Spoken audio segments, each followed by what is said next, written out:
Ó, gente, primeiramente avisar aqui que nesse mês vamos relançar aí o curso do YouTube com coisas novas. O curso está repaginado e tem muita coisa nova que vai entrar no curso. E também, uma coisa que não teve no primeiro curso do 0 ao milhão, ou do 0 ao bilhão no YouTube, que foi, a gente vai criar agora comunidades de YouTubers plantonistas para que um ajude o outro e aí todos vão aprender juntos com as experiências uns dos outros. E assim, um também vai acabar divulgando o outro e os canais vão crescer mais rápido, tá? Ainda nesse mês eu vou dar aí mais detalhes. Ainda em dezembro vamos lançar esse curso e o curso gratuito de como combater a extrema-direita nas redes. Eu tô em mudança aí nas últimas semanas, então tava atrasando um pouquinho, mas agora vai embalar, viu? Agora em dezembro vai embalar. Vamos falar aqui de quem embalou mesmo aí, que foi o Lula, viu? O Lula, olha, foi pra cima do Donald Trump. Olha só o que aconteceu. O Trump ganhou a eleição e passou aí o bolsonarismo a criar inúmeros rumores de que o Trump ia dar um golpe no Lula e de que o Trump ia ajudar o Bolsonaro a ganhar em 2026. Desde então, o Eduardo Bolsonaro e até o Flávio Bolsonaro passaram a mandar inúmeros acenos ao Trump e o Eduardo Bolsonaro direto dos Estados Unidos e foram plenamente ignorados, esnobados pelo Donald Trump, pelo Elon Musk e por outros membros da administração Trump. Não foi só o Trump, tá? Parece até que teve uma ordem de alguém para falar, ó, ignorem o bolsonarismo aí, ignorem a extrema-direita do Brasil. Esse pessoal do Brasil aí é nosso aliado, sempre foi, mas não sei se a gente deve falar com eles nesse momento. Não sei por quê. O Eduardo Bolsonaro chegou a fazer posts marcando vários membros do governo Trump e nenhum deles, mas nem compartilhar o post, nem fazer um comentário, nem deixar um joinha, sabe, um like, nada. Estranho, viu? Estranho aí pro bolsonarismo, mas eles seguem aí. O Lula então percebeu o seguinte, ele precisava se proteger aí de qualquer ataque que venha do governo Trump. E tem um acordo entre Brasil, eu falo entre Brasil porque o Brasil representa 80% do Mercosul, mas tem um acordo entre Mercosul e União Europeia que estava há 25 anos para ser feito. O Lula, ele enrolou 8 anos esse acordo nos 2 primeiros governos dele, e a Dilma enrolou mais 5 anos aí, que foi no governo dela e até o golpe. Depois, o Temer começou a negociar o acordo e o Bolsonaro quase fechou. Por que o Lula e a Dilma enrolaram tanto por esse acordo? Eles sempre diziam que queriam, mas a verdade é que não queriam muito.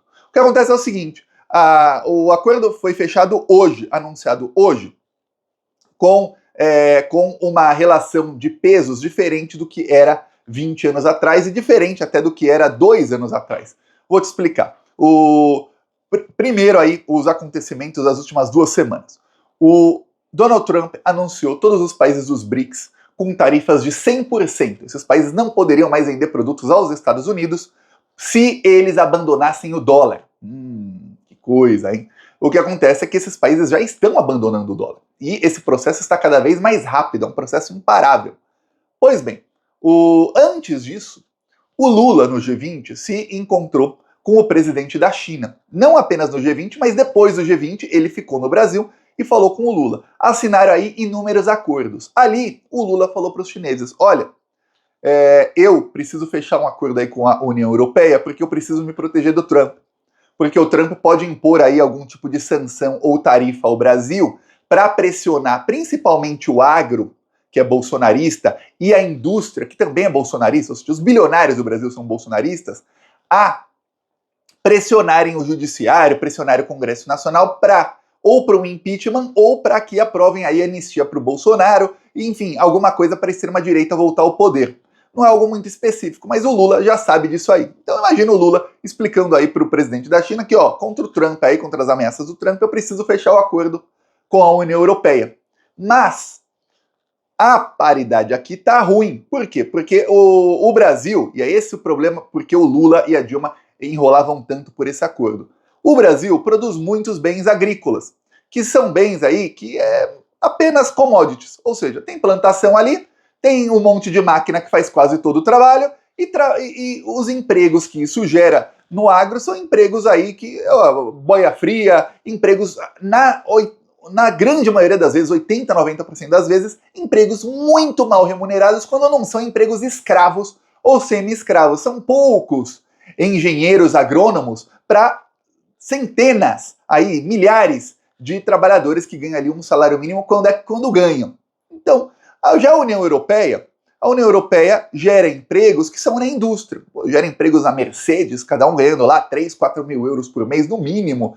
Emprego aí em indústria farmacêutica, indústria automobilística, em todo tipo de indústria que você puder imaginar, porque a União Europeia é industrializada. E são empregos que pagam muito bem e que precisam de estudo para conseguir esse emprego. Então, são países desenvolvidos. Se o Mercosul e a União Europeia fazem um acordo de livre comércio, o que ia acontecer? A gente ia virar um pasto deles, eles iam gerar mais empregos bons lá, a gente ia começar a comprar eletrodomésticos, carros, produtos deles mais baratos, né, sem imposto, o que vai gerar emprego lá. Eles iam comprar o que sem imposto? Iam comprar banana, laranja, café, soja, etc., que geram pouquíssimos empregos bons no Brasil e geram até empregos ruins, geram poucos também. E aí, pior pra gente. Então o Lula falou com a China e falou, ó, vocês investem em indústria no Brasil aqui, a gente garante que o BRICS investe em indústria aqui no Brasil e na Bolívia principalmente, que são os países aí pertencentes ao BRICS na América do Sul, e a Bolívia entra aí como país agregado ao BRICS, entrou na última reunião, e a gente consegue aí equilibrar essa balança com a União Europeia. Aí a gente pode fechar o acordo, eu me salvaguardo aí, tenho uma salvaguarda contra o Trump, porque vou ter um mercado europeu, que é tão grande aí quase quanto o mercado americano. E para alguns produtos é até melhor para a gente. Eu não vou sair perdendo, porque a nossa indústria também vai ser grande. Inclusive, a gente vai poder vender bens industriais para a União Europeia. Por quê? Porque os salários no Brasil, queira ou não, são mais baixos do que na União Europeia. Então, quando a gente começar a aumentar a nossa indústria, eles é que vão comprar da nossa indústria. Vai ser pior para a indústria deles. Ótimo para a gente. Tem ainda o fato de que os agricultores franceses estão aí sabotando o acordo, e foi uma sorte nossa do Brasil, desde 2019. Então a gente faz aí algumas coisas para os agricultores franceses ficarem felizinhos, ou seja, a gente não vende tanto do agro ali para não ser uma concorrência tão grande a eles. A gente consegue se industrializar e vender mais bens industrializados. Ok. Então o Brasil fechou inúmeros acordos com a China. Logo depois o Lula tinha aí o sinal verde para fechar com a União Europeia. Nesse meio tempo, o Trump ameaçou os países do BRICS e falou, ó, vou impor tarifas de 100% aqui, vocês que vendam para outro lugar. O Lula, tá bom. Então vai lá, campeão, vai lá, põe aí a tarifa que você quiser. Vamos ver aí como que vai ser essa mesa de negociação. A China, no dia seguinte ao anúncio do Trump, a China assinou que estava tirando impostos de produtos de mais de 60 países. Países que estão aí, que tem parte da população em extrema pobreza, vão poder aí fazer negócios com a China sem imposto algum. Então a China tirou aí imposto unilateralmente, falou, ó, mesmo se esses países continuarem com impostos sobre os produtos chineses, a gente vai comprar deles sem imposto nenhum, porque a gente vai ajudar esses países aí. Então a China conseguiu, numa tacada só, mesmo se você falar, mas Thiago, pode ter o país A, B ou C, que tem um governo aí de direita ou de extrema direita, que a gente nem sabe, que são países pequenos aí, a maioria, países com extrema pobreza, países na África, na Ásia, tudo mais, que não vão ajudar aí a China nisso aí. Eles vão aproveitar que podem vender sem tarifa nenhuma para a China, entrar no mercado chinês, mas esses governos não serão aliados da China só por causa disso. Sim, mas dezenas de países, desde a semana passada, estão contactando a China para falar, obrigado, que bom, vamos fazer parceria aí, China. Vamos fazer parceria, agora que a gente pode vender para vocês sem pagar imposto, então vamos investe aqui. A gente tem que ter o que vender também, né? Invista. E a China vai investir. Aí a China leva esses países, muitos já estão na nova rota da seda, já são parceiros da China, a China vai conseguir mais países. Tá isolando o Trump, tá? Tá isolando o Trump. Aí o Lula fez a parte dele. Chamou a genocida, genocida mesmo, viu? Presidenta lá da Comissão da União Europeia, que é a von Leyen alemã, ela se encontrou com o Lula e o Lula e ela anunciaram, olha, vamos fechar aí o acordo. Só que o Lula colocou alguns termos nesse acordo para proteger a indústria brasileira. Os termos foram bons, de maneira que a Fiesp, que teve aí acesso a tudo, a Fiesp elogiou. Eles falaram, essa Federação das Indústrias, e a Fiesp hoje não é golpista igual era lá em 2013, 14, 15. Se a Fiesp, que é a Federação das Indústrias, elogiou, é porque não é ruim para a indústria brasileira. Inclusive falaram que vai aumentar aí as exportações no Brasil, inclusive exaltaram aí que está tendo mais investimento estrangeiro, chinês principalmente, no Brasil, na indústria. Então, o plano do Lula deu certo. O Trump achou que ia trucar ali para cima do BRICS. O que aconteceu? Levou uma pancada forte da China, ficou desnorteado e agora levou uma pancada forte, praticamente um nocaute do Lula. O que vai acontecer é que a extrema-direita na União Europeia, que é aliada do Trump, vai tentar aí sabotar o acordo, mas, pelo que foi anunciado aí, vai ser muito, muito, muito difícil para eles, tá? Bem difícil. Na França, quem sabotou o acordo da última vez, o acordo que o Bolsonaro fez era uma desgraça, o Brasil vai virar um pasto da União Europeia. Quem salvou a gente foram os agricultores franceses. Eles têm muito poder lá na França de barganha, muito mesmo. Assim como o agro no Brasil tem, na França o agro tem, não no mesmo nível, que eles não são tão mais ricos que o resto da população como os bilionários do agro são no Brasil. Mas o que acontece é o seguinte, agora o governo da França está com uma instabilidade enorme. Por quê? Porque tivemos eleições legislativas aí faz alguns meses e a esquerda ganhou. A esquerda ganhou, mas não levou. Teve um golpe lá, feito pelo genocida. Genocida, ele financia lá o genocídio em Gaza, tá? O Macron. Ele é muito simpático, mas não deixa de ser um genocida. O Macron não cumpriu o acordo e não nomeou um primeiro-ministro que fosse do partido de esquerda que ganhou a eleição. Não, ele nomeou de quem ficou em quarto lugar.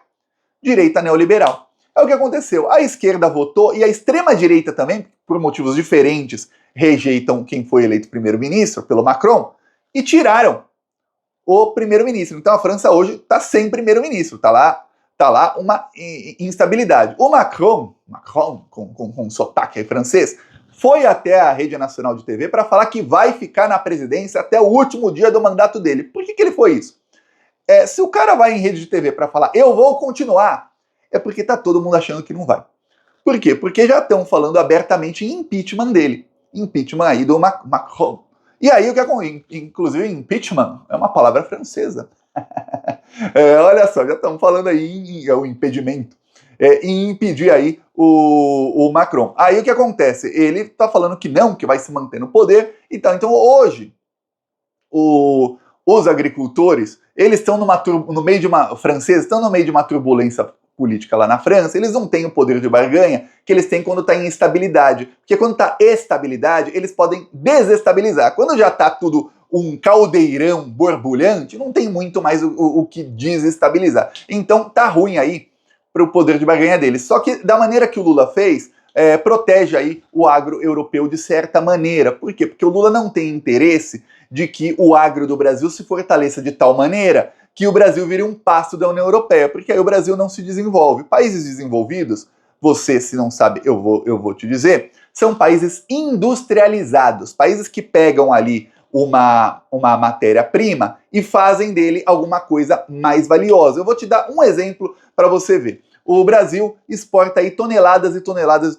e toneladas de laranja. Quanto custa um quilo de laranja? Você vai falar, custa tanto. Tá. Você pegar essa laranja, tiver uma indústria, tirar a casca, ou com casca tudo, espremer a laranja, enfim, espremer o suco da laranja, colocar numa caixinha e vender, 1 quilo de laranja vai custar quanto? Não tô falando 1 litro, 1 quilo. 1 quilo de laranja custava tanto, depois que virou suco e tá numa caixinha, não sei quantos mililitros de suco dá 1 quilo de laranja, mas aí custa quanto? Bem mais, né? Porque teve um processo para que isso virasse suco. E aí esse processo envolve vários funcionários treinados, máquinas, etc, etc. Para essas máquinas estarem lá na fábrica de suco de laranja, teve que ter uma indústria de máquinas. Aí essa indústria tem que ter uma indústria aí que usa o metal, que usa o aço, tudo mais, e aí essa outra indústria também emprega muito, e muita gente que ganha bem, que tem que ser gente que é especializada nisso. E aí até as máquinas dessa indústria tem que ter outras máquinas de outra indústria. Então você vê que uma coisa é você pegar lá a laranja e vender 1 quilo. Outra coisa é você falar, não, vamos espremer a laranja com máquinas, tudo automatizado e tal, mas também tem lá muitos funcionários trabalhando nisso, colocar em caixinhas e vender o suco. Aí, isso é indústria. Aí você está gerando muito mais emprego, empregos que ganham muito bem. Então o Lula já falou, eu não vou ficar vendendo commodity, a laranja é um commodity, que é só matéria-prima, eu vou vender bem industrializado. Então essa é a estratégia aí do Lula e numa tacada só ele conseguiu melhorar a parceria aí com a China, trouxe dezenas ou centenas de bilhões de reais de investimentos no Brasil. Para você ter ideia, uma montadora chinesa anunciou que vai gerar 20 mil empregos no Brasil nos próximos 4 anos. 20 mil empregos. Você fala, caramba, é muita coisa. E ainda isolou o Trump. Por quê? Porque quando o Brasil faz parceria, é o Mercosul, mas o Brasil representa mais de 80% do fluxo de Mercosul e União Europeia. Quando o Brasil faz uma parceria com a União Europeia, e ainda tem os países do Mercosul junto, inclusive a Argentina do Milei, tá? Assinou. O que acontece? O Trump fica isolado, porque o Brasil vai estreitando os laços com um bloco enorme. Vamos lembrar, o PIB aí do Mercosul mais a União Europeia são 20 trilhões de dólares. Então são muitos países ricos que o Brasil está estreitando os laços. O plano aí da China e o plano do Lula, me parece ser, ninguém falou aí abertamente, mas nos últimos, desde que o Trump ganhou, principalmente, houve uma mudança aí na maneira como a China está fazendo a geopolítica. Parece que o plano deles é atrair os europeus para o lado do BRICS. Vem cá, europeus, vamos todo mundo junto aqui, parar com o seu colonialismo, que é o que vocês fazem aí com países africanos e com sul-americanos, e vamos aí caminhar todo mundo junto e deixar os Estados Unidos isolados, eles que façam as desgraças deles internamente, ou com quem aceitar, mas a gente para de aceitar isso. Parece que está sendo esse o plano. Por quê? Porque nos últimos anos, muita gente não percebeu, a Europa passou a ser alvo de imperialismo estadunidense. Você pode ver que os líderes europeus passaram aí, eu dou exemplo aí no conflito na Ucrânia, passaram a adotar medidas praticamente suicidas econômicas, suicídio econômico que eles estão fazendo, que é impor tarifas à Rússia, sendo que eles dependiam da Rússia. E aí o que acontece? Todos esses líderes europeus estão com a popularidade em queda, em baixa, no chão. Por quê? Porque teve inflação, teve desemprego, teve crise econômica, então tá ruim a coisa na União Europeia, a mando dos Estados Unidos. Então o que tá percebendo o Lula e a China é, dá para trazer esse pessoal pro nosso lado, porque pela primeira vez aí, desde mais de um século atrás, eles, ou desde sempre, eles são a vítima do imperialismo. Até então, os europeus estavam imunes ao imperialismo dos Estados Unidos. Agora não, agora eles também estão sendo ali manipulados, tendo políticos corruptos que são subservientes aos Estados Unidos e que ferram a população para satisfazer os interesses dos Estados Unidos. Aí tá fácil cooptá-los ou trazê-los aí para o nosso lado e aí isolar o Império Americano. Veremos aí, estadunidense, né? Veremos aí o que vai acontecer. Eu peço a sua inscrição no canal. É golaço aí do Lula, viu? Falou!